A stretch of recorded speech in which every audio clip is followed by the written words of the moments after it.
Alright, welcome to my 2016-2017 Kwanzaa celebration. Been celebrating Kwanzaa for over 30 years. One of the reasons why I've continued to celebrate Kwanzaa and why everyone else should, because it gives us an opportunity to press a reset button on our black heritage and our culture. Kwanzaa was a holiday that was created literally for the purpose of giving black people in America and around the world to reconnect to our heritage. Once we've come over to these shores, we found a way to disintegrate and move away from the values and the customs that have made us a very powerful people and to be able to survive these struggles that we've had to endure in the past as we're continuing to endure in these days, this generation. After the 1965 Watts riots, Dr. Maulana Karanga, a professor at the University of California, he created this holiday taking part from a lot of traditional African first fruit celebrations and a lot of other rituals in order to make our to make this more symbolic and more of a positive activity. So Kwanzaa consists of combining principles and symbols as a way to get us to reconnect to our heritage. Now we have 7 principles celebrated over 7 days, and they have a variety of different symbols. So I'm going to explain the symbols and then explain how these rituals work. One of the first symbols that we have, you'll see this 7-place candle holder.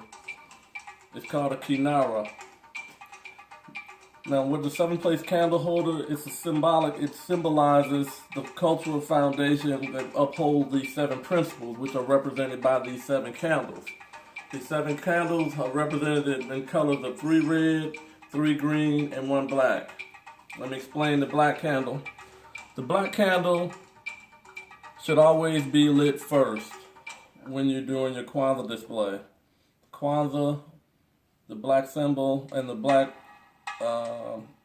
candle represents unity. The word is Umoja. It's a Kiswahili word which was chosen as the official language for blackness, essentially. So we light that candle, we represent unity, and in this day, it's the time where you atone for activities that you may have fallen out with somebody in the past. This is the time that you actually utilize this day to call them up and say, hey, listen, I'm sorry we had a beef. I hope we can just make it forward and move on in the future. And don't carry those grudges into the next year or what have you. So that's the only candle we light on this first day of Kwanzaa, the Umoja candle. And then each day we go into the corresponding candles. So let me explain what they represent. The second candle is represented and we celebrated on the December 27th. And Kwanzaa is only celebrated December 26th through January the 1st, just so that you know, every year. After you light the black candle, the next day you light the red candle, and then you light the green candle, and they alternate. The red candle symbolizes struggle, the green candle symbolizes prosperity, and remember the black candle represents unity, and that's what you light first.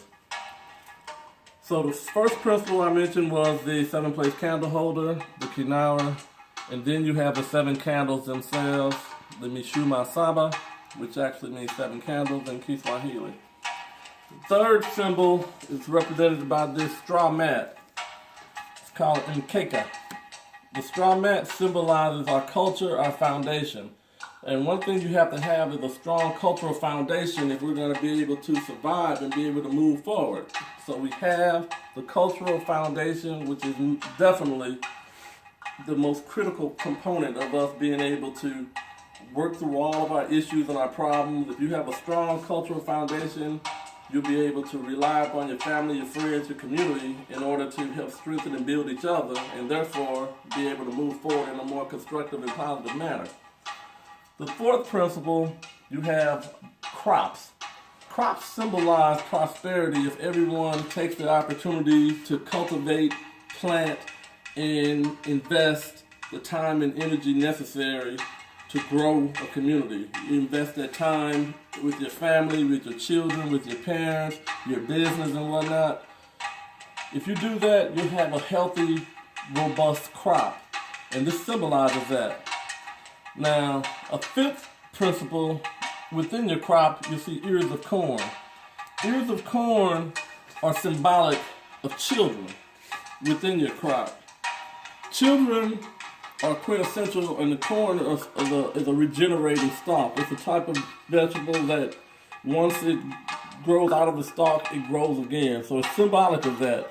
In your Kwanzaa display, you put the number of children that you have in your family into your Kwanzaa display. I actually represent 5 children. I actually have 5 ears buried somewhere in this display here for my 5 children: Deja, Ja, Ladarian, Brandon, and Erica. Now our sixth symbol would be the form of this flag that you see represented behind me. Now this flag is called a Bendera Ya Taifa. It's black, red, and green. Now when you display your flag, if you display it vertically like I have today, you always display it with the black being on the right side, because symbolically black is always right. If you display your flag horizontally, you display your flag with the black being on top, because black is symbolically supposed to be on top. So keep that in mind. Another very important symbol of Kwanzaa, you have the unity cup. Now this is what you use to pour libation, and people actually sip out of this cup in a family setting with your family members. You sip out of it together, and then if you're in a larger setting, you pretty much pour out of it, and people have separate cups and they sip. And this is the part where you call out the name of your ancestors, people that have died during the libation. Famous people like Muhammad Ali died this year, Prince died this year, Fife Dog from a tribe called Quest died this year. If you have family members that have died, this is where you call out their names to help remember them during this ceremony. And like I said, this part of remembering, remembrance is a part of your Kwanzaa celebration. Also, the seventh symbol, gifts. Gifts are supposed to be mainly for children, very affordable gifts. It's a little tea set. A book is always wise that you give. This is one of my favorite books, The Miseducation of Negroes. Should be required reading in all 50 states by people of all races, not just black people. And it's a pretty good book by a black entrepreneur right there, Delatoro McNeil, real smart brother. Gift given to me.